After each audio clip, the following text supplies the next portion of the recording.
Christian Pulisic limps out of the 2026 FIFA World Cup, looks into the cameras and says, "I just totally twisted my ankle and my knee in one play. I mean, whatever. I have time to rest." Within a day, American soccer legend Carly Lloyd, a two-time World Cup winner, answers him on X with 9 words. "You rest when your playing career is over. Period." That is where American soccer stands right now. The face of the US men's national team is injured, eliminated, and under fire from the biggest names his own country has ever produced. And the fight is happening in public, in real time. Here's what just happened, plainly.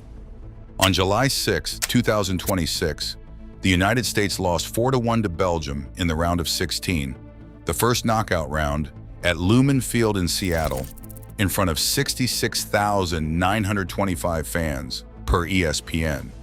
Pulisic, the man they call Captain America, finished his home World Cup with 0 goals. Not 0 goals in this game. 0 goals in the entire tournament, with 1 assist per ESPN, and he never completed a full 90 minutes in any match. Per Fox Sports, he was on the field for just 196 of a possible 450 minutes all summer. Think about that. The most famous American player alive at a World Cup played in his own country was available for less than half of it. And the Belgium game was the cruelest version of the whole story. According to ESPN, Pulisic turned the ball over 11 times in the first half, more than any player on the field.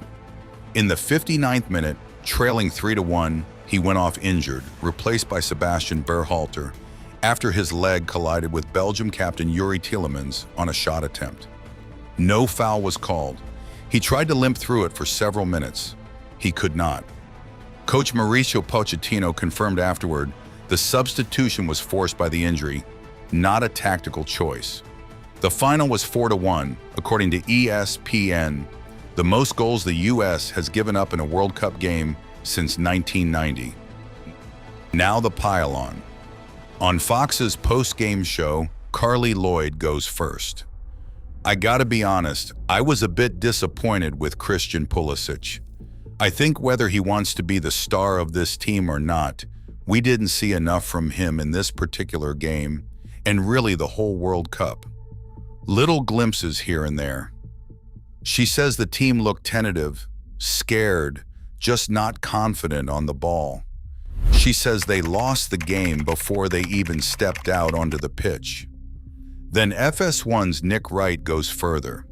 He calls Pulisic's tournament a no-show, writing that to have the man who is supposed to be the greatest player in the history of our country simply no-show in the biggest tournament of his life is just awful. On the injury itself, Wright doesn't blink. He says he begs out of the biggest game of his life is unacceptable. But here is what makes this bigger than one bad night. This fight actually started a year ago. In June 2025, Pulisic skipped the Gold Cup, the regional championship for North and Central America, choosing rest after logging more than 3,500 minutes for his club, per Yahoo Sports. If you are newer to soccer, top players juggle 2 jobs, their club team and their national team, and 3,500 minutes is a grinding injury risk workload. The backlash was ferocious. US legend Landon Donovan live on Fox without naming him. "This is what it means to represent your country. I can't help but think about our guys on vacation, not wanting to play in the Gold Cup. It's pissing me off." Pulisic fired back that summer. "You can talk about my performances, whatever you want, but to question my commitment, especially towards the national team, in my opinion, that's way out of line." His own father posted a receipt about Donovan's own career break and told him, per Yahoo Sports, to look in the mirror. So when Wright draws a straight line from the Gold Cup skip to this World Cup flameout, skip the Gold Cup to be best ready for the World Cup, then 6 months without scoring before the World Cup, he's not starting a fire. He's reopening one. And that scoring drought is real, which is what gives the critics their teeth. Per Fox Sports, Pulisic scored 10 goals for AC Milan in Italy's Serie A, his club in Italy's top league, in the first half of this past season, then went 5 months without one. 12 days before the World Cup opener, he finally scored in a warm-up against Senegal, and everyone read it as Captain America rounding into form right on time. Here's the detail almost nobody has said out loud. That Senegal goal was the last one he scored all summer. The drought never actually ended. It just paused for one night. So the case against Pulisic sounds airtight. Now let me complicate it because the record does. First, and per Fox Sports, this changes the timeline of everything. The calf injury that wrecked his group stage wasn't suffered at the World Cup. It was initially sustained days before the opening match against Paraguay, then aggravated in it. The home World Cup of Christian Pulisic's life effectively never began at full health. He came off at halftime of the opener, missed the Australia game entirely, and only got back as a substitute in the group finale. Second, the numbers say the Belgian performance wasn't just quiet, it was a career outlier. 0 shots and 0 chances created in 59 minutes, and per awful announcing, that has happened in only 6 of his 76 starts for the national team. Ever. The worst statistical night of his American career arrived, almost impossibly, in the biggest game of his American career. And third, the detail that cuts against the he begged out framing. The physical toll in that match ran both ways. Belgium's Amadou Onana tore his ACL in the 19th minute while marking Pulisic per ESPN, and Belgium's coach Rudi Garcia called that injury the dark cloud over the win. Romelu Lukaku held up Onana's jersey after the final whistle. The man assigned to chase Pulisic left the game before Pulisic did. There's also the inconvenient truth about the opponent.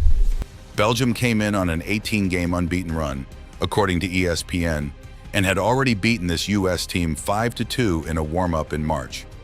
U.S. midfielder Tyler Adams put it simply, when you concede goals that easily against a team of that quality and that caliber, it's going to be difficult. And Pulisic wasn't the only American who struggled. Sergiño Dest got pulled at halftime, and goalkeeper Matt Friese got dispossessed outside his own box in the 57th minute, gifting Belgium a goal into an empty net. Weston McKennie, the midfielder expected to drive this team through the knockout rounds, was largely invisible against Belgium's press. Another piece of the puzzle that gets lost when one name absorbs all the blame. And Giovanni Reyna, the other player in this so-called golden generation of American soccer, never truly sees the tournament either. Blaming one man for a 4-1 loss requires ignoring the other 10. But here is the turn, the piece of this story that reframes the entire Lloyd and Wright pile-on, and it's been sitting in the record since June 2025. The clean narrative says Pulisic abandoned his national team last summer. His own account, per World Soccer Talk, says something different.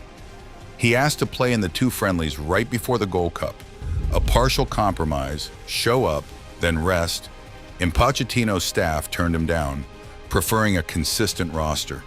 His words, "I did want to be a part of at least the 2 friendlies, but they said no.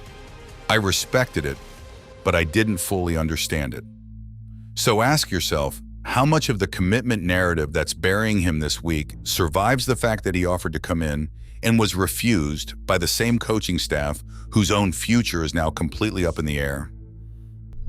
Because per ESPN, Pochettino has gone quiet on whether he is even staying as U.S. coach. And if he doesn't, that's a question the United States Soccer Federation is going to have to answer. The governing body that hired him, set the roster policy, and now owns this result. Which is exactly why nothing about this story is settled. Pulisic's injury is still being evaluated. Per the Sportscast, doctors are determining whether it's limited to a sprain, and there's no timeline yet. Per ESPN, he now heads toward preseason at AC Milan with a new manager, Ruben Amorim, to impress. His Milan contract runs to June 2027 per Spotrac, so next summer, not this one, is the decision point on his club future. He is 27 today. Per Fox Sports, he will be 31 at the next World Cup in 2030, which makes this the wound he has to carry for 4 full years. I am disappointed with myself, of course, but I am going to try to stay positive. Meanwhile, the tournament he was supposed to own rolls on without him. Quarterfinals this week, in a final on July 19, 2026 at MetLife Stadium in his country, with someone else lifting the trophy. The next time you see Christian Pulisic in an American jersey, one question will be hanging over the stadium. Was this the summer that broke Captain America? Or the one that finally made the people running US soccer answer for him? Watch what Pochettino does next. That answer is coming first.